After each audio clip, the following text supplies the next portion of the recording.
મારી આગેવાનીમાં આમ આદમી પાર્ટીની વિચારધારા સાથે 5000 ભાજપ, કોંગ્રેસ અને બીટીપીના કાર્યકરો જોડાયા છે। અગાઉના દિવસોમાં પણ મારી આગેવાનીમાં 22000થી પણ વધારે લોકો આમ આદમી પાર્ટીમાં જોડાયા છે। ત્યારે અમે આમ આદમી પાર્ટીમાં રહીને જે સારા લોકો, કે ચાહે કોંગ્રેસના હોય, ભાજપના હોય કે બીજી કોઈ પાર્ટીના હોય, એમને મંચ આપીને લડાવવા માંગીએ છીએ। તાલુકા, જિલ્લા, વિધાનસભામાં સારા લોકો લડે અને લોકોની સેવાની કામગીરી કરે અમારો ધ્યેય છે।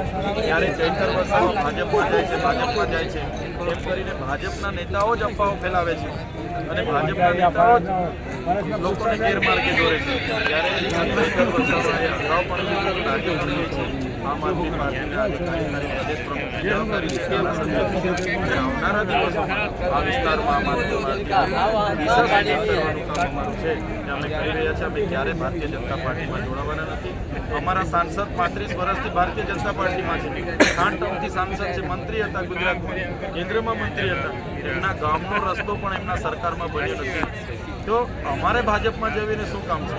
અમારા લોકોનો અવાજ કોણ બનશે? એટલે અમે તો સ્વતંત્ર હવાલો લઈને ફરીએ છીએ। અમે સ્વતંત્ર લોકો છે અને લોકોનો અવાજ બનીએ છીએ। ત્યારે અમે લોકોનો અવાજ બનતા રહીશું। અમે કાર્ય ભારતીય જનતા પાર્ટીમાં જોડાવાના નથી। સાંસદ જસુ રાઠવાએ તમારા ઉપર આરોપ મેળવ્યો છે કે ચેતર વસાવાએ એવા કયા તીર માર્યા છે કે તેમને મસીહા માનવામાં આવે?